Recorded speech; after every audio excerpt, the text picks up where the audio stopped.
month, I'm going to show you how I made this card, of course in honor of Halloween. I'm going to be showing you two different techniques this month. The first one is the background, which is going to be a crayon resist, and then around the boo, I did a little bit of bandana technique. So let's get started. The first thing I want to do is take a piece of white glossy cardstock, and it is 4 by 5. And I'm next going to take a ghost stamp, and this one I got from Lasting Impressions with Panache. And I want to go ahead and ink it up, and I'm just going to use some black Memento ink. And then you just want to randomly stamp a design on the white cardstock.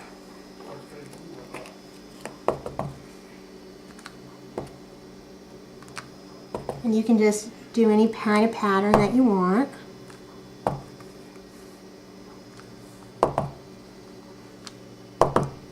Whatever looks good to you.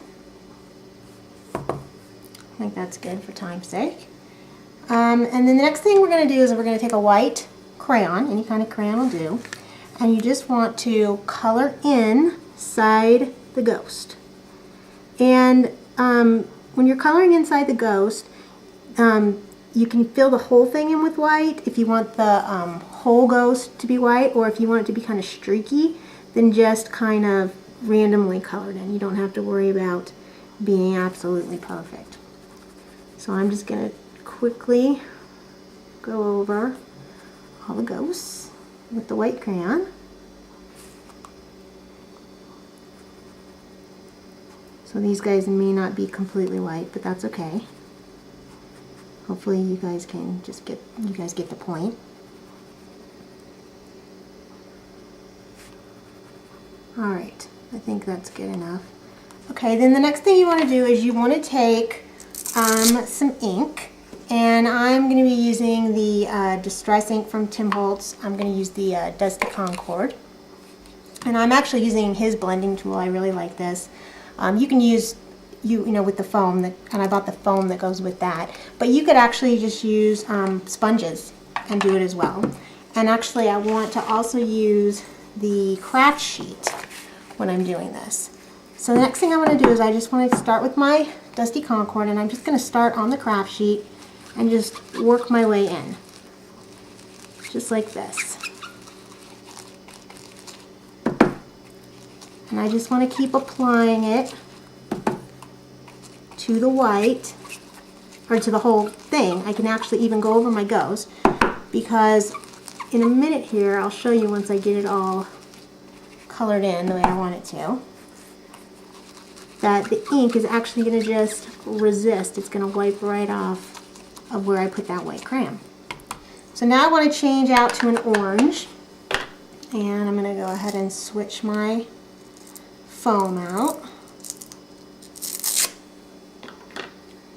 And unfortunately I don't have the Distress ink in the orange, so I'm just going to use a regular dye ink orange that I have from, I think it was Close to My Heart. And now I'm just going to go ahead and apply the orange. Pretty much the same way.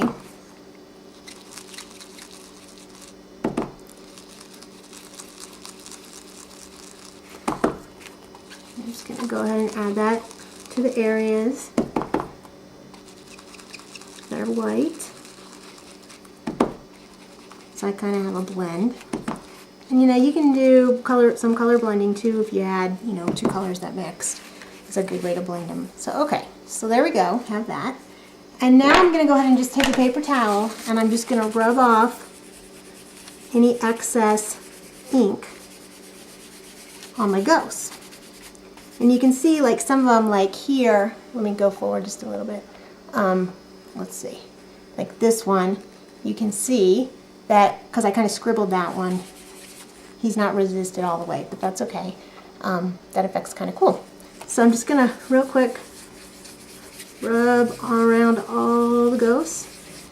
And now you've got your crayon resist background. Now, the next thing I wanted to do was I went ahead and I took the boo image, and I stamped that on the white glossy again. This piece, the boo piece, was 3 1/8 by 1 1/2, and I went ahead and stamped that boo with the Memento again. And what I want to do to make it kind of pop, kind of stand out, well actually first I'm going to go back and I'm going to do the same thing I did with the last one by putting the ink on it first. I'm going to ink it up with my ink. And let me just go back and do just a little bit of purple too.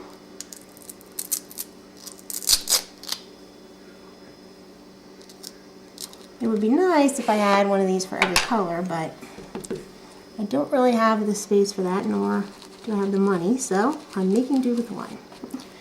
Okay, now I'm just going to blend in some purple,